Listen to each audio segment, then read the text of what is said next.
Welcome to the DFO Rundown podcast with Frank Seravalli and Jason Gregor on dailyfaceoff.com. Delivered by DoorDash.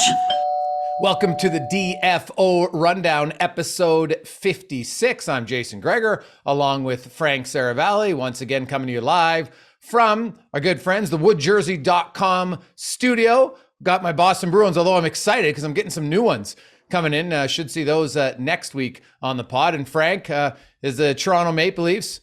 The jersey is not under construction, although his home studio is under construction. But you'll see that fine NHL licensed product, courtesy of woodjerseys.com. Go there, order your team. It looks awesome in your home office, your work office, your man cave, your fan cave, wherever it is. Frank, what's happening, man? How's the renos coming? Yeah, not bad. Just reimagining the studio here. So came up to the upstairs office. At some point, we'll invariably have a kid run in and check in and say what's up. But yeah, looking forward to a new look. We've got a new show launching in October, a daily streaming show on dailyfaceoff.com. Can't reveal all the details just yet, but wanted to change up the look and make things look a little bit better in the studio. Oh, that's going to be great. Maybe you could be like that. I still remember I think it was an English Father on BBC. And the best was maybe I don't know if your wife could be as good as the nanny was when she crawled in to pull the kids out. That might have been the favorite part of that clip for me. Yeah, that would be, I think my wife would, that's like 0 F's given there. She would just walk in and grab my son or daughter. But actually that did happen once when I was on air. My son came in and if you watch, I have the clip, I can send it to you. If you watch, he's tugging on my arm. You see this little arm come into the shot and he grabs my arm and you can kind of see me trying to brush him off as I'm talking and poorly trying to keep my train of thought. That's what's hard to do is you're in the interview and you're trying to answer a question and you can't keep your focus. Yeah. Well, having done my radio show now at home for, I don't know what it is, close to 18 months. Every now and then my son, especially in the summertime, they'll wheel downstairs, him and his buddies, and before they close the door, you can hear all the stuff. But I've done my show in a bar for many years, so live for me, studio audience. It's not that big of a deal. You get used to having a few the bar was, I used to do post games from bars, and you'd have a few buckle people coming up to you, so that was always entertaining. Do you like working from home? You know what? I actually love it. It's I got myself a stand-up desk, so I'm not sitting all the time and go up or down. It just saves me a lot in commuting. The days when, and Struds comes to my house most days to do it. There's the odd time when just our schedules doesn't work. So he'll do it from home, but I actually don't mind it at all. To be honest, I've kind of gotten used to it. I'm comfortable with it. I like the setup. It's really easy now with the advancements of technology. You just plug in an ISDN line, right? It's like a phone line into your wall and you've got radio quality. So I actually really like it. I will, but the stand-up desk has probably been the biggest thing for me. My doc said I needed to be at a stand-up desk, can't sit straight for 4 hours anymore. So until they get a stand-up desk at the studio, I don't know if I'll be going back. Yeah, I need something. I think I've been working from home kind of forever since I stopped covering the Flyers and transitioned to more of a national role. I've always been at home. And so when the pandemic hit, it wasn't really that much of a change for me. It was really more, being home more often, I guess is really what it was with the pandemic, not traveling as much. And, I went from, flying 100,000 miles a year to basically not getting on a plane for 14, 16, 18 months. And so that was really the big adjustment for me, but I really enjoy working from home. I found a way to be, really productive. And I think that's what a lot of people have found across many workplaces and different job lines. Well, I found in the summertime, the best coffee breaks were shooting hoops or playing mini sticks with my son. And I was just I felt I was way more productive because he would tell me, hey, Dad, so he'd ask. So I'd say, okay, I'll play with you at 10:15. So, and once 10:15 comes, anybody who has a 7-year-old will know they're like, hey, it's 10:15, not 2 more minutes. So it's all right. And away you go. And we play for 20 minutes sometimes and he got into basketball. So we're shooting hoops outside and I came back and I felt like it was much better. I was actually more productive because it's like anything, you want to move, but it takes my mind off of it for a while. So I actually kind of miss when he goes back to school, because my wife really doesn't like playing mini sticks. So, we'll have to see. She's into cross country skiing, and while I really like it, it's not nearly as fun. Yeah, I could imagine. Cross country skiing, like that's a hard no for me. I don't know, like that's not even what is that? It's not even a sport. It is an unbelievable cardio, but I will say, that's what I'm saying. I have no, look at me. Do I look like anyone that has any interest in any cardio? Yeah, but all? You can get, the great part is you can always get back in shape. All right. So it's not like you have to be permanently out of shape. Yeah. You can always get back in. And cross country skiing, the first time I went like 5 feet and I fell down, and I have a tendency, like when I work at my farm, like when my late father, him and I worked together, we could snap really quick. And so I'm there at the cross country skis and I can't get up. And I'm like, thank God there's no video here, because I'm about to snap. And there's these old senior ladies coming by, right? And they're just, it's like they're mocking me. And it took me literally like 4 minutes to figure out how to get up. Like I was about to snap. But then once I got going, I would have paid to see that, by the way. Oh, I got the rhythm going. Cross country skiing's hard. Like it was like when I was done, we did 45 minutes. Like I work out, but I'm like, man, like this is hard. So I actually like it, because there's a little trail around where we live in St. Albert, and it's all through the trees. So it's quite nice, right? They groom it. So they have like a proper path that's groomed by the city, and you go and it's 45-minute lap. And man, when I'm done, like I'm just sweating bullets. It's a really good workout. So I like it because it gets me outside. I love being outside. I'm a farm kid. And this gets me a good workout. And then I'm like, all right. So what we did last winter is we would drop our son off at school at 8:45 and go right to our skis. So I'd be back home, done my workout at 9:45. It sounds awesome. But like my only question would be, is there a hut where you can get food at some point along the way? See, that's where cross country skiing would interest me, is like, can I get a beverage at some point? Well, you could stop, I guess, and get a hot chocolate on the way home.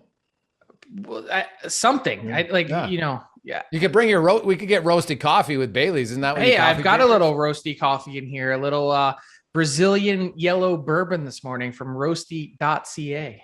Yeah. And the funny thing is, you drink so much coffee that you don't even have your coffee mug. See, my roasty one, I'm not as avid of a coffee drinker as you. Yeah.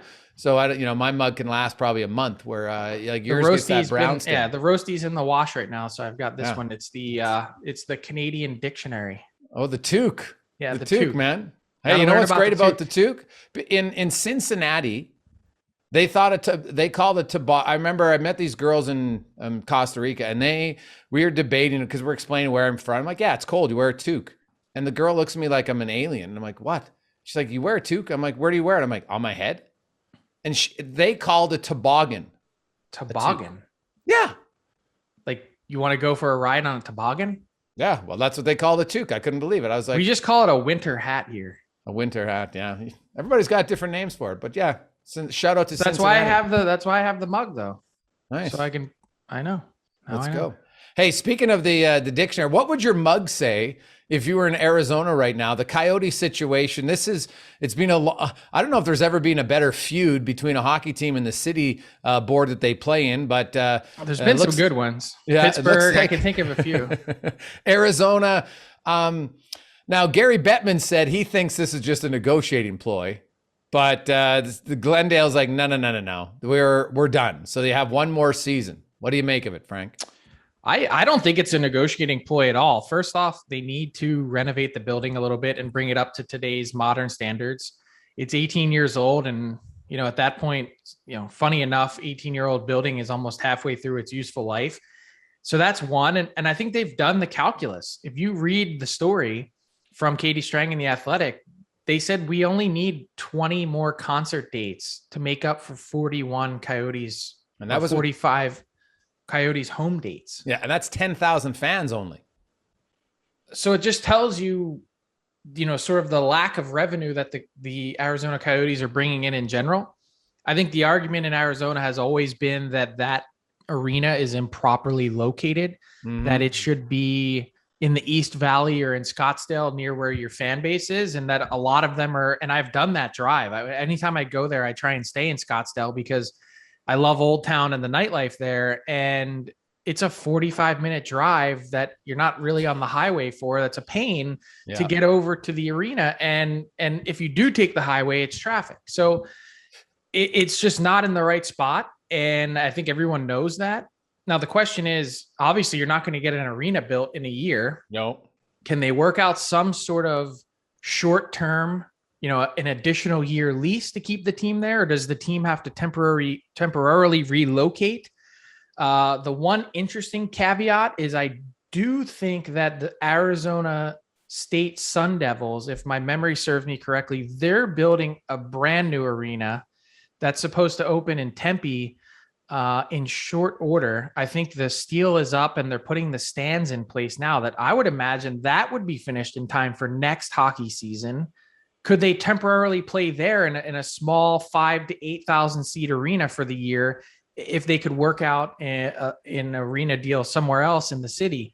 If not, everyone started going to they can go to Quebec City, they can do this, they can do that. It would be Houston. It would be Houston every day. You think it's Houston? What about KC, man? They got an unreal arena in Kansas City. But so does Houston. Houston not only has that, but they have an owner in Tillman Fertitta, I think is his name, that he owns the Rockets. He wants an NHL team. He's already met with the NHL and has already gone down that path. To bring a team in for the year and in an NBA building which can host the NHL and has the capabilities, that's the win. Is the reason why the NHL has dug in for so long is that the Phoenix metro area is the 5th largest in the United States, population-wise. It's Phoenix 5, Philadelphia 6. That's how I know that. And in this case, they'd want to keep the NHL and NHL team in a really large market. And that's what Houston provides, is that sort of top 10, big city feel that you can, another transient city where hopefully you get enough people that are transplants from somewhere else that are hockey fans and that would want to, be part of a team there. So not only that, but damn, does it fit the Central Division that Arizona is already playing in really well. So if I had to pick a spot for them to go somewhere else temporarily, that would be the place. And then maybe they move back to Arizona. Maybe they don't. Maybe they don't move at all. Who knows? Maybe they can work out some sort of short-term lease in Glendale to stay there. Who knows? Yeah, the Central Division makes a lot of sense. And that's why on a 1-year span, like if I'm the owner of the Houston Rockets and unless Arizona wants to sell in the team, I guess you want to show the league you can have a team for a year, but it's not really your city. So were the fans really going to come? Like that's... And then they're not going to go to 33 teams. No, 33 doesn't make sense at all. So Arizona's being the one team that many people felt would relocate. I think in the last decade of all the teams financially, 2 decades. It feels like it's forever. Yeah. Well, there's been some other teams. Like it wasn't long ago that Edmonton was on life support in the late 90s, and the Calgary Flames, the New York Islanders. Like there's been lots of other teams at different times that have had financial strife, but Arizona has never really been in a comfortable financial situation. And so that team is going to be god awful this year. Well, that's the other part of it is if you thought their revenue and attendance was bad previously, if you're a fan of that team and how one thing that drives me crazy all the time is whenever you go to an arena, they always say we have the best fans in the league. I actually think that the poor souls that go to Arizona Coyotes games might actually be the best fans in the league. They've had very little to cheer for. Their team is constantly a mess with ownership changes, player changes, bankruptcy, everything that you could possibly think of. Yet those people still show up. Yeah, they literally might be the best fans in the league. And in this case, what's your incentive to be a fan of that team? No, Cleveland, you're not trying to be good. To me, best fans in the league have to be the fans who they sell out every night for decades when their team sucks, right? Like the Cleveland Browns, the Edmonton Oilers in the decade of darkness, their fans still sold out that rink and their team was god awful for a lot of nights. So to me, Arizona fans, they have a small loyal base of fans. And, the ones that are there, and that's the hard part about this is if Arizona leaves, there's going to be a percentage of fans who are gutted, right? Young kids, teenagers, adults who have been huge fans. And well, it's not their fault that the other people don't want to support them. It's not their fault that them and the team in the city can't get along. And that's always the unfortunate part about it. Relocating isn't as easy as people think, right? Because I'm always just think about it. What if it was your team? No one would, you wouldn't want your team to relocate. So that's why I never encourage relocation for anyone. I understand the business side of it and why it happens, but it guts a lot of fans where, like sports can be such a passionate release for them. It's entertainment. They really get involved. They feel part of it, and then it's gone. Like I know fans who have lost their team, like buddies of mine from Winnipeg, and they said like, even though they got the Jets back, like doesn't feel the same. For 15 years, though, they watched the They were NHL, nomads. but they didn't. Yeah, it was brutal. So I hope for the diehard Arizona fans, they don't have to endure that, because it would suck. I don't care what city you're in. I don't care what the percentage of fans that go to games are. For the ones that have committed year after year, it would suck. Yeah, I'm with you. I just, they're late on their payments. Yeah. According to the report. And that's been a consistent theme. How does this team finally dig itself out of the hole that it's seemingly been in forever? Part of it is just, in addition to having the arena in the wrong place, the team's been no good. Like it's hard to sell all of it. Mm-hmm. That might be the toughest, we were just talking about some of the best fans in the league. That might be the toughest spot in the league to work. I mean, and I'm not talking about, the head coach and what Rick Tocchet just went through in his experience in Arizona. But I'm talking about the people that are trying to sell that team from a ticket standpoint and marketing and sponsorship standpoint. Like, good luck. Yeah, that would be, it would be tough. Now you go from the one end, then you go across the country to one of the best cities in North America, definitely one of the biggest cities. And Henrik Lundqvist, arguably the best looking NHL player in the last 50 years. I don't think there's much debate on that. Like he's a pretty dude, like very attractive man. And he announced today that he announced his retirement, Frank. Not a huge surprise, a little disappointing because of what happened last year, where due to the heart issues he had, he was unable to finish his career probably in the fashion he wanted to. But man, he had a stellar career for a long time.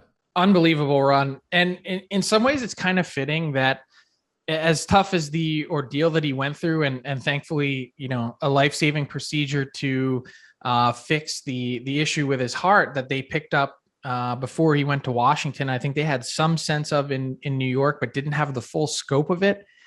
That he never really played a game in Washington, because it was kind of like the idea of Henrik Lundqvist wearing anything but a Rangers sweater to me would have been as jarring as Marty Brodeur wearing a Blues jersey. Like that just never felt, it was never right to me. And so I'm kind of glad in that sense that like some players, some teams, they should just always sort of be connected. And to have Henrik Lundqvist ultimately go out not playing for any other team other than the New York Rangers, I think to me is so fitting.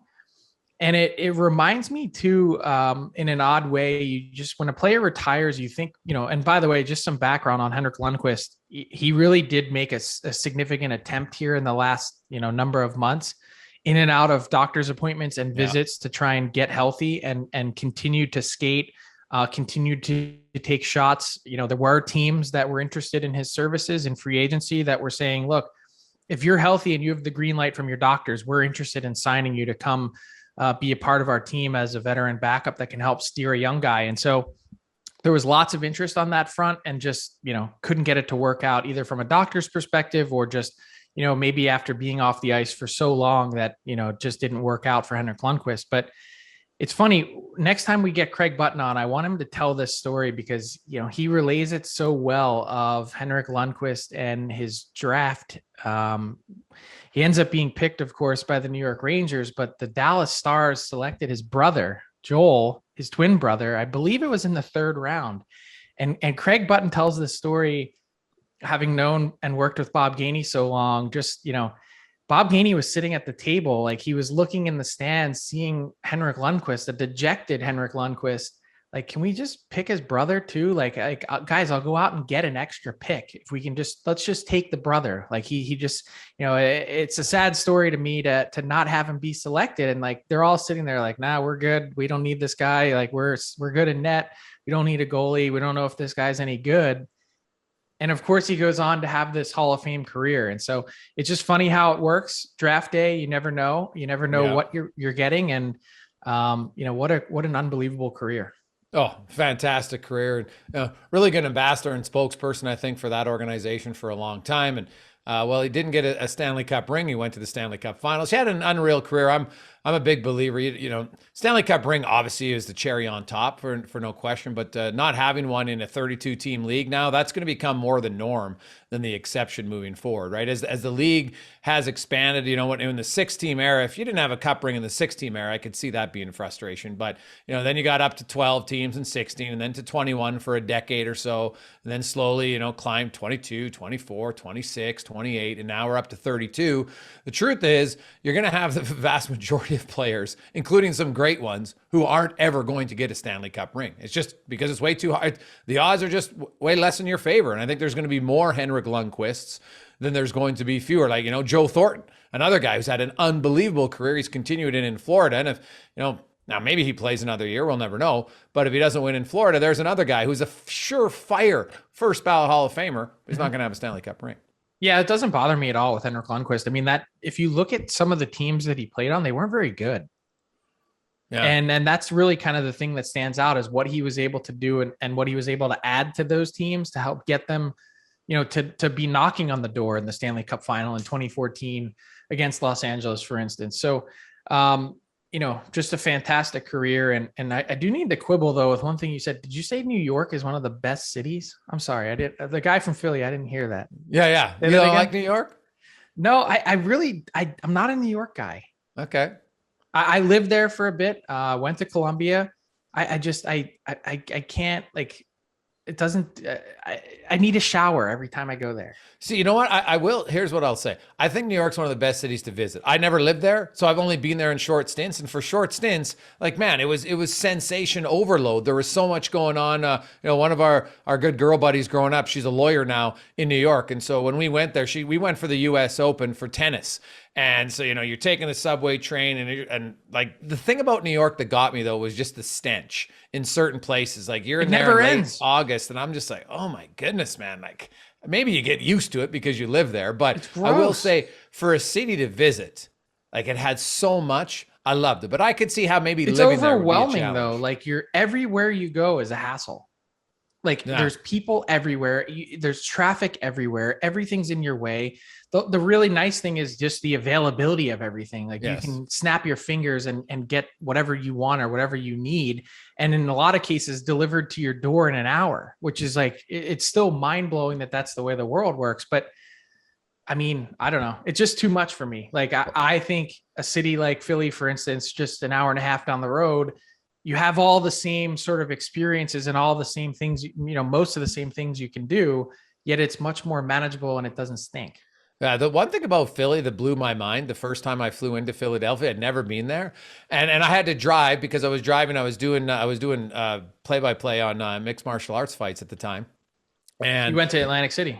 Yeah, and I get off at the airport, and so I get my rental car, and I'm driving, and I was amazed at these massive bridges and just how high they were, and I was like, what is going on here? Like, and I'm not a great builder of stuff, but I really appreciate those sorts of, and I'm just like, how'd they build this way back when? I'm always like, I wonder how, because I do research. I'm just curious about when was this bridge built? Because when you look back at some of the stuff that's being built over time and when people built it, you're just like, how'd they do it? Like you go back to the pyramids, they can't figure it out, right? Mm-hmm. But the bridges in Philly were the thing that stood out to me the most. And I drove by and, you see, of course, I saw all the stadiums where I was driving from the airport out to Atlantic City. And I'm like, man. And I did. And then when I came back, we spent the night in Philly and we had a lot of fun. But the first thing that stood out to me was just the size of the bridges were like, I don't know if there's a lot of cities like that, but that seemed abnormal to me. I thought it was pretty cool. The bridges are so big here because Philly, believe it or not, and this is a fun fact if you're listening, is Philly's the largest freshwater port in the United States. Because of the Delaware River. Yeah. And the number of cargo ships that come up through the Delaware Bay and unload there because it's more accessible and more inexpensive than some of the other seawater ports like New York or New Jersey.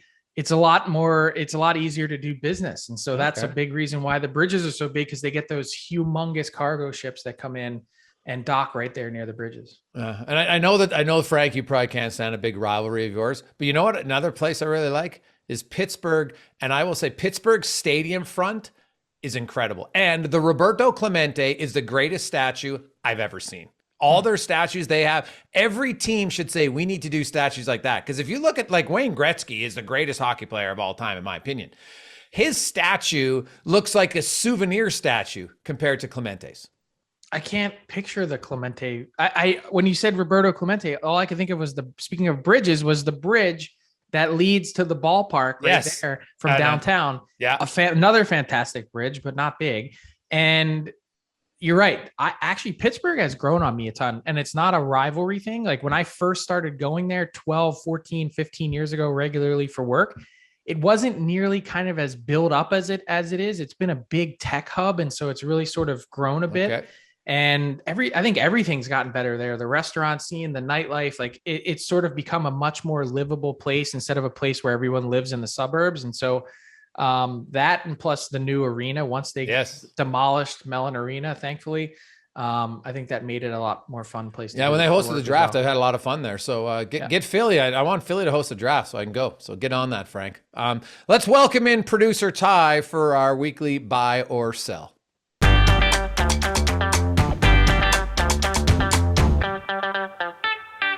Yes, buy or sell brought to you by our friends at DoorDash, where we have the promo code RUNDOWNDD, gets you 25% off and no delivery fees on your first order when you download the DoorDash app. So check it out. You don't want to cook on the weekend. Come on. Your first buy or sell question. We're going to focus. I got a couple of betting. I don't cook ever, by the way. Well, there you go, Frank. Maybe you're going to, use the promo code. I'm going to get some betting questions later on, but first I want to talk about a couple teams that I think may or may not make the playoffs out west. And the first one's the Minnesota Wild. And I mean, the Kaprizov thing is still up in the air. I don't love what they did this offseason either. And I think they're in a pretty tough division. So I'm going to say the Minnesota Wild failed to make the playoffs next season. Frank, you buying or selling? Selling. I think that team's on the rise. I think they've made some smart moves. I think the way that they're well positioned moving forward, they're going to get Kaprizov done. They'll find a way. It's going to be 4 or 5 years, I think. We'll see where that number ends up coming in at. But I think, even going back to the Central, I think that Minnesota team is in a fine spot moving forward. Yeah, I'm selling as well. I look at them. I will say this, though. I think the Chicago has improved a lot. I think Chicago, Agreed. You get Taves, you get Doc, they've got Jones, they've got Fleury. I really like the McCabe sign. It's kind of not a lot of people are talking about it. He's a hell of a defenseman. And so they're gonna push in that division, but I still think, Colorado's obviously the class, but Minnesota, man, like Minnesota was really good last year. Really good. And they were losing a couple points away from the President's Trophy. Like when the thing was going out in the last few days of the season, who can still win? They were one of the 3 teams left. Yeah, and like losing Suter, I think hurts. It's definitely going to crush them in a few years when they got all the dead cap space. But losing Parise isn't going to hurt them at all, really. I don't believe at this point. But I still think Minnesota's in for sure. They're a top 4 team. Going to the next one, then, a team that I think will sneak into the playoffs is the LA Kings. Again, the Pacific Division is not going to be that great, and I like what LA did. They got some good young talent coming up. So, Jason, you buying or selling on the LA Kings making the playoffs? I think I'm going to sell. I know young players, it's great to have young players in, but until young players can prove they can play and contribute every night, I'm not sure they have enough in LA. I think LA is going to be an improved team. I think they're going to be around the hunt, but I think ultimately LA ends up being 4 or 6 points shy of a playoff spot. I'm going to buy. So my 2 stone cold mortal lock playoff teams in the Pacific are Vegas and Edmonton. And then you've got the last 2 spots, and it's probably not going to be a 5th spot because I'd imagine the Central grabs 5. In that case, they could, right? I'm thinking that last spot comes down to Calgary, LA, or Vancouver. I don't know that Seattle's quite in that mix, and obviously, don't speak too soon. We learned that from Vegas and see how that team is competitive right off the hop. But I think it's down to those 3 teams for that last spot. The Carolina Hurricanes are plus 370 to win their division, and they're actually the favorites to win the Metropolitan Division next season. If I could, I would take the field. I know the odds wouldn't be good on that, but I'll say the Carolina Hurricanes, even though they're the betting odds favorites, they don't win their division next season. Frank, you buying or selling? I'm selling. I think Carolina's really good. Like I think they were in a tougher division last year, and I think them coming back to the Metro, everyone was saying, oh, good on them for getting away from the Metro last year. I think in some ways it ended up being more difficult. And I'm just sizing up sort of how I think that division shapes up. I mean, the only team that I think could really give them a run for their money to win the division is the Islanders. And other than that, I think that's it. I'm going to sell just because the odds are too good in my favor here. I can get the Capitals and get the Flyers and get the Penguins. Of course, Frank said the Islanders. I think the Rangers, if they can not stub their toe out of the gate like they have the last 2 years, they can be a playoff team, right? Obviously, Zibanejad had some issues with COVID, so that played a part in it. But man, if the Rangers are ready to roll at the start of the season, I think they're really going to push to be a playoff team. And the other thing is the Philadelphia Flyers are poised for a bounce back season. There's no way Carter Hart's going to be bad as he was last season. I think there was a lot of, off the ice things that went on and, isolation and things like that. I think that division is going to be very tough. And I could easily see, similar to what we saw last year, where you had 3 teams all within 2 or 3 points. I think Carolina is right there, but I agree with Frank on the Islanders. And I just have a sneaking suspicion that Washington or Philly, one of those 2 teams is going to make a big push to win that division. Yeah, I like the Canes too. I think they could come second, third pretty easily, but I just think that division is so good that one of those teams might really surprise us with how well they do next season. Going to some potential awards races. Cole Caulfield opened up at plus 125 to win the Calder Trophy, so he's almost even money. You could pretty much take Caulfield or the field at that point. I'm going to say he doesn't win the Calder. I'm going to say someone comes from behind and surprises us and steals the Calder Trophy away from Cole Caulfield. So some of the other names here on the list for the Calder Trophy, I just need to find a spot to pull it up. Second on the list is going to be Trevor Zegras at plus 125. This is courtesy of Bodog, by the way. Lucas Raymond is plus 250. Vasily Podkolzin is plus 750. Quentin Byfield at 12-1. Alex Newhook 3-1, and Spencer Knight at plus 800. Oh, I like Spencer Knight in that case. I think if he's their starting goalie and they make the playoffs, that's an easy call to win. He's carrying the ball, I think. And I think that I was, when you said Cole Caulfield, I was just thinking, and not to say that he's not going to have a great year, because I think in the playoffs he showed that he's quite clearly capable of it. It's different, I think, to do it over a full 82 game season, which that's going to be his challenge.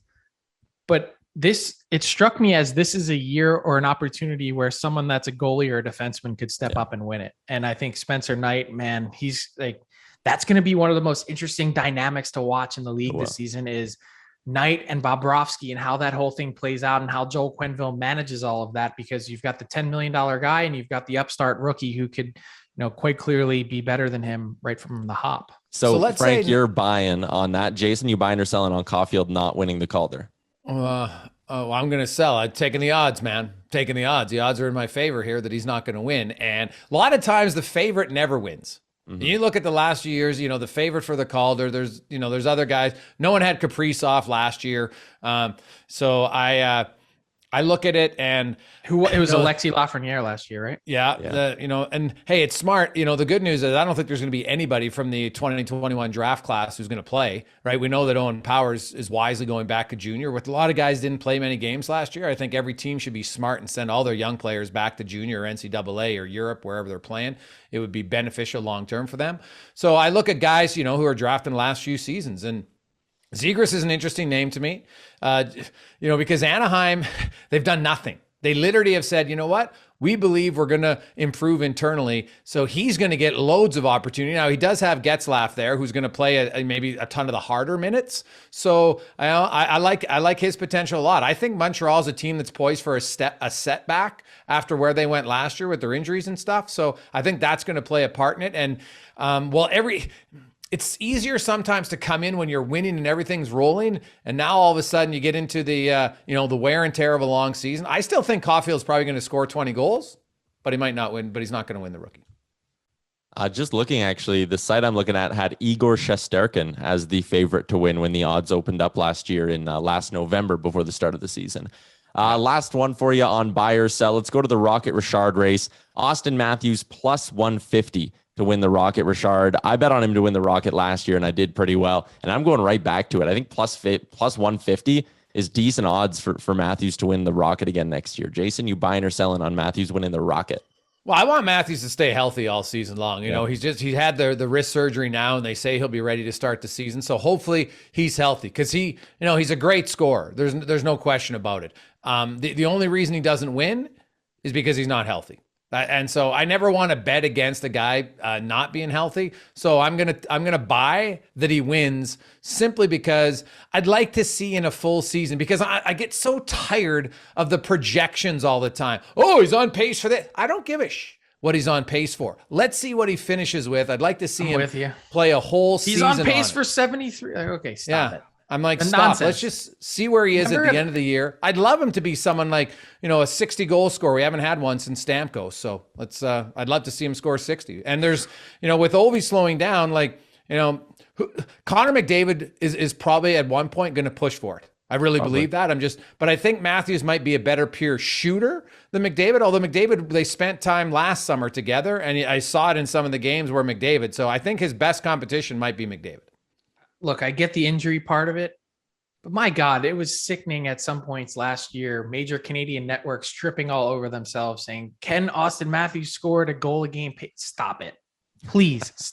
You're embarrassing yourself. Stop it. And it's not possible. It just isn't. Not in today's NHL, and not with the length of the season, not with, all that stuff. Tyler, since I don't have them in front of me, what are Connor McDavid's odds to win the Rocket? Connor McDavid's odds to win the Rocket. I just closed down my page, but I'll have it for you here in 2 seconds. The Rocket Richard, McDavid is actually at plus 190, so he'd be second on that odds list, with Leon Draisaitl coming up third, and then a trio at plus 750. It's Kucherov, Rantanen, and Pasternak. Ovi's down at 12-1, actually. So Kucherov and Pasternak would be good value bets, I think, if you wanted to throw a couple bucks on it. But for me, if you're thinking that Matthews might have an injury issue, McDavid would be the guy. I'm really curious to see if he plays with Zach Hyman and he's getting fed the puck from Hyman and doing all the dirty work and takes a lot of heavy lifting off of his shoulders. Man, McDavid could have an unreal season. Oh, yeah, I chuckled, when people said, McDavid could score 150 points. I'm like, he was on pace for 153 last year. It's not his fault the season was shorter. So if McDavid scores 150 points. You were just saying you're tired of the pace. Yeah, I know, but the difference was he played the whole season. He played all season, yeah. He played all season. He didn't miss any games. He played every game. So it's not his fault that the season was cut short. But he at least showed that potential all year long. If you look at Matthews' numbers at the end of a season, the best he scored is 41 and 52, which is still really good, right? But then he scored 47 in 70 games the year before. That wasn't even close to a goal a game. So McDavid has done it, every year, and he's improved. And when you look at the elite players of all time, like the Gretzkys, the Lemieux, and those guys, McDavid is just entering the prime of his career. He's just starting it, which sounds crazy. And the advantage that he has that Gretzky and those guys didn't have, today's athletes are trained better, they're educated better, the nutrition better. They have, they have better travel, they have better rehab, everything.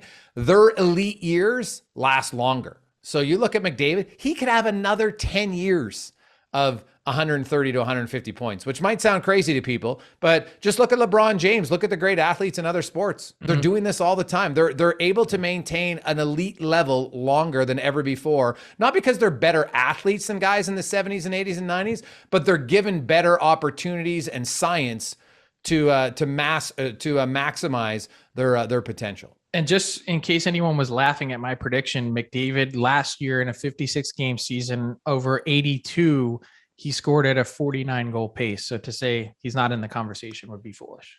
Yeah. Well, the last 3 years combined, Matthews, 125 goals, Draisaitl, 124, Ovi, 123, McDavid, 108, Pasternak 106. So, picking any one of those 5 guys would make sense. How about this one if he gets inked to a new deal, but Kirill Kaprizov at 25-1, a little bit lower down the odds board? No, Greg. I like that a lot. That's a guy that was, McKinnon's at 25-1 as well. Like, I mean, Matthews 40 goal pace last year for Kaprizov in a shortened season, just getting used to the league.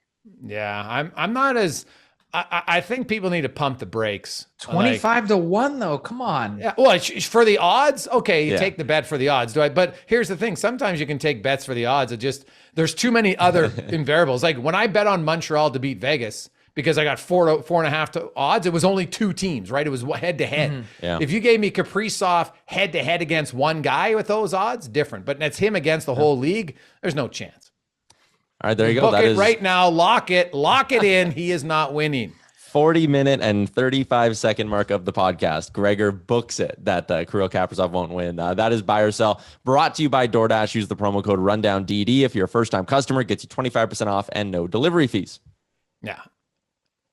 I like him as a player, but come on, man. Like even his, I think they're and good for his agent. You always ask for the most, but the numbers they were talking about for a guy who's played 50 games in the NHL, but I don't know that argument holds any weight because the Minnesota Wild are we're offering exclusively 7 or 8 year deals.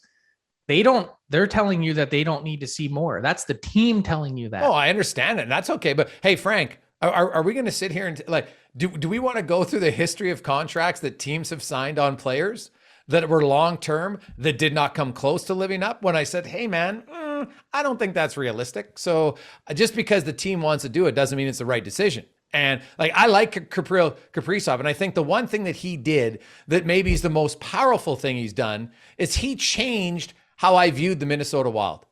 How everyone viewed, the entire league viewed the Minnesota Wild. And so that is important. There's no question about it.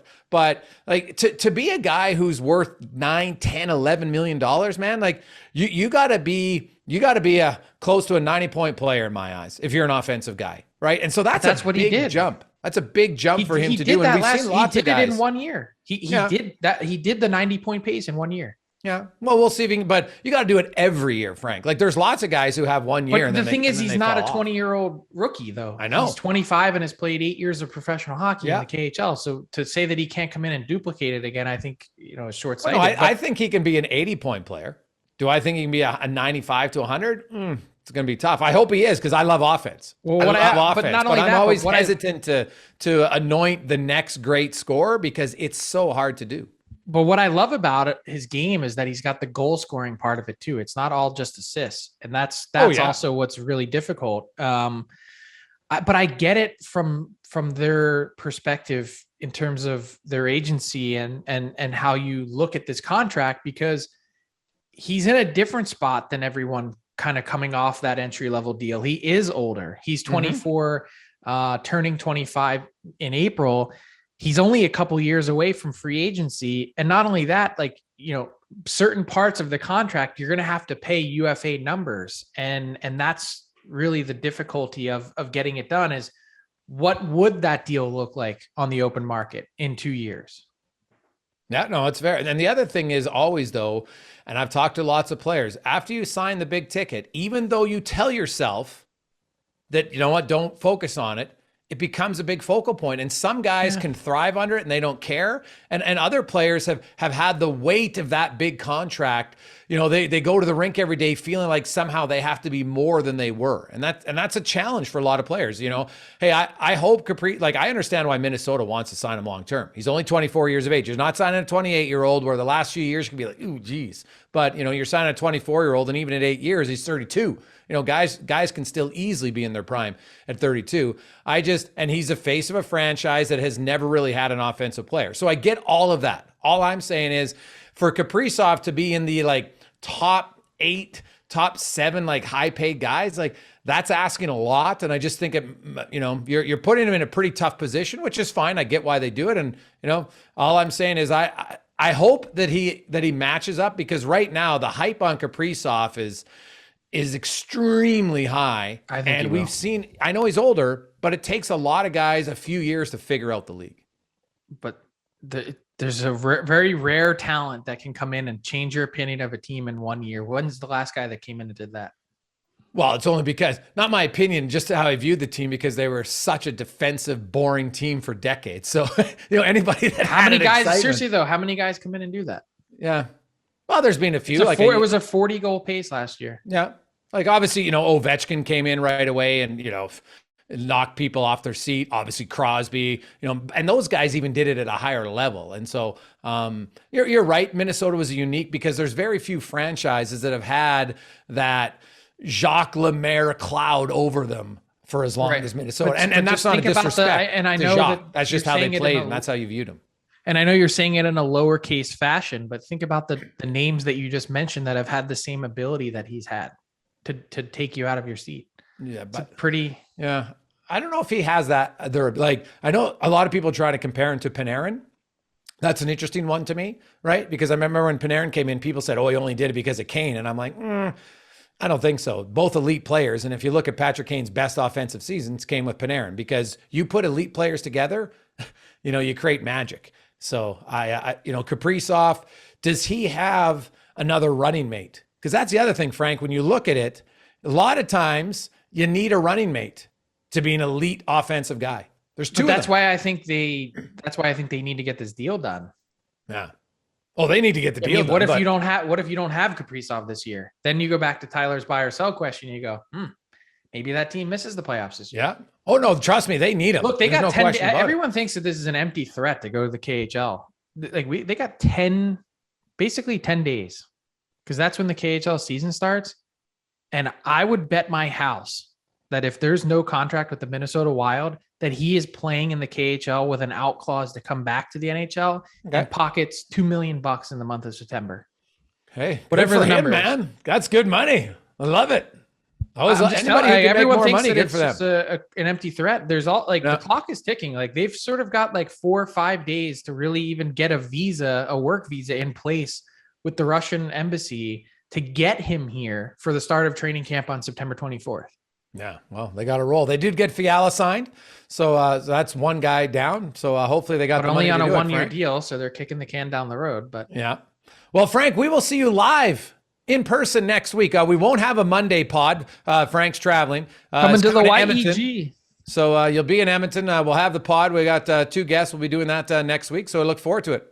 Yeah, I'll see you in person. It's been forever. Thanks for listening to the DFO Rundown with Seravalli and Gregor. Keep it locked on dailyfaceoff.com and subscribe wherever you get your podcasts from to never miss an episode. Delivered by DoorDash.